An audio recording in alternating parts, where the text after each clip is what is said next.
On that cloudy afternoon, Lucas, Anna, and Pedro met at the corner of Laranjeira Street, where an old house with a rusty gate seemed to watch them through twisted branches. None of them had the courage to admit their fear, but each felt their heart race as they crossed together the forgotten garden. The house, abandoned for years, was one of the neighborhood's mysteries. People said the windows whispered secrets and that lights danced alone in the attic on stormy nights. With one last nervous glance at each other, the three passed through the creaking doorway. The air inside was cold, filled with dust and the scent of old memories. Furniture covered by sheets looked like ghosts from a forgotten past, and the floor creaked under their hesitant step. But as they explored the rooms, a different feeling began to emerge. Not just fear, but also curiosity, as if the house wanted to tell them its story. Pedro, always the bravest, led the way toward the staircase. Anna clung to Lucas's arm, pointing at old photographs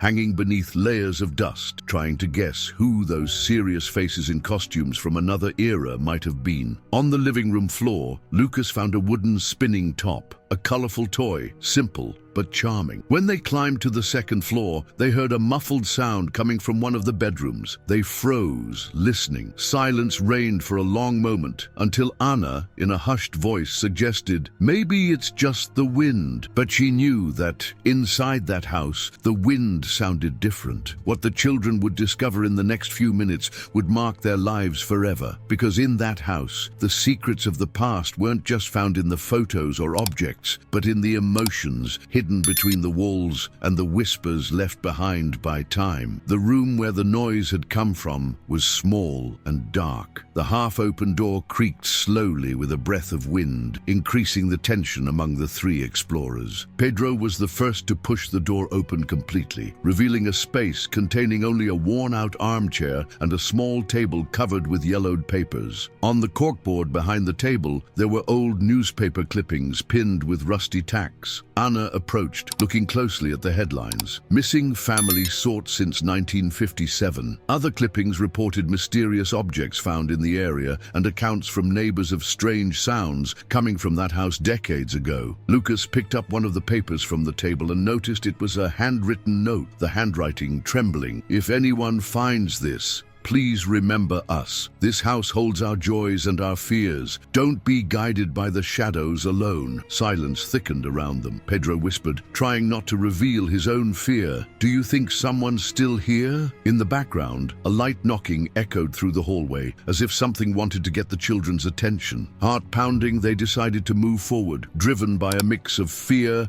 and fascination. Lucas, gripping the spinning top in his hand, felt that the house was beginning to tell its story, not in words, but in deep sensations. And so it was. Under the dim light filtering through the shutters, the three understood. They were being invited not only to uncover facts, but to feel what the house wanted to share. Guided by an irresistible curiosity, the children walked through the narrow hallway, attentive to every creak of the floorboards and the shadows dancing on the walls. At the end of the hallway, they found a low door, almost hidden behind a bookcase. After a brief moment of hesitation, Anna crouched down and turned the old doorknob. The door opened with difficulty, revealing a small wooden staircase leading down to a dark basement. The smell of damp earth and mold was strong. Pedro turned on the flashlight on his phone, and together they descended one step at a time until their eyes adjusted to the gloom. The basement was filled with old boxes, trunks locked with padlocks, and objects forgotten by time. Porcelain dolls with melancholic expressions, vinyl records, and bundles of letters tied with faded ribbons. In the center of the room, a small round table held yet another note, this one written in a child's handwriting. "This is the place for our favorite secrets. If you found it, take good care. What's valuable to the heart can only be found by those who pay attention." Lucas felt a wave of emotion as he read the words. It was as if all that mystery had a touch of tenderness, as if the house protected memories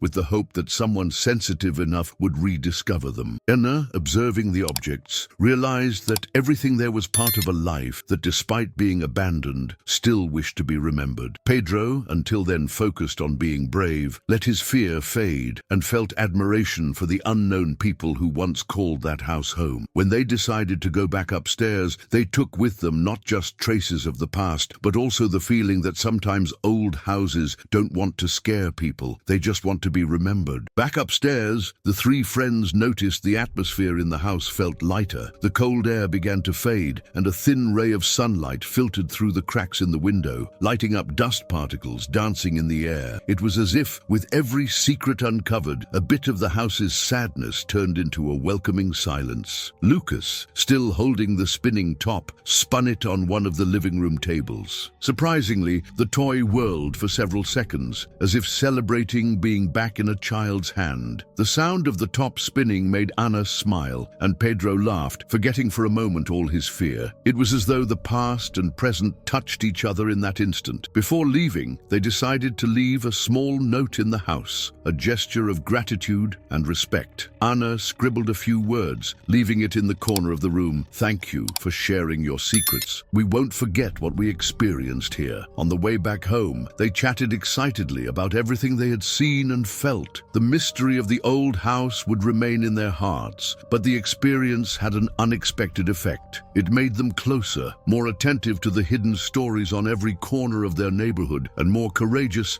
in facing the unknown. When the rusty gate closed behind them, the children realized that the real treasure from that afternoon wasn't the old relics, but the memories and feelings they would carry with them forever. That night at home, each child felt a mix of gentle fear and deep satisfaction. The three didn't talk about nightmares or ghosts. Instead, they spoke of courage, friendship, and the unexpected beauty of finding humanity in the most unlikely places. The secrets of the house were not evil haunting, but echoes of life, small clues of love and longing left behind. Lucas, Anna, and Pedro learned that not every mystery needs to be fully uncovered to leave a positive mark. That afternoon, they grew up a little, discovered the value of listening to stories from the past, and realized that sometimes what seems frightening is only waiting for someone willing to look with care and respect. In the end, the house wasn't just a backdrop for forgotten tales, but a reminder that everyone carries somewhere inside the wish to be remembered and understood.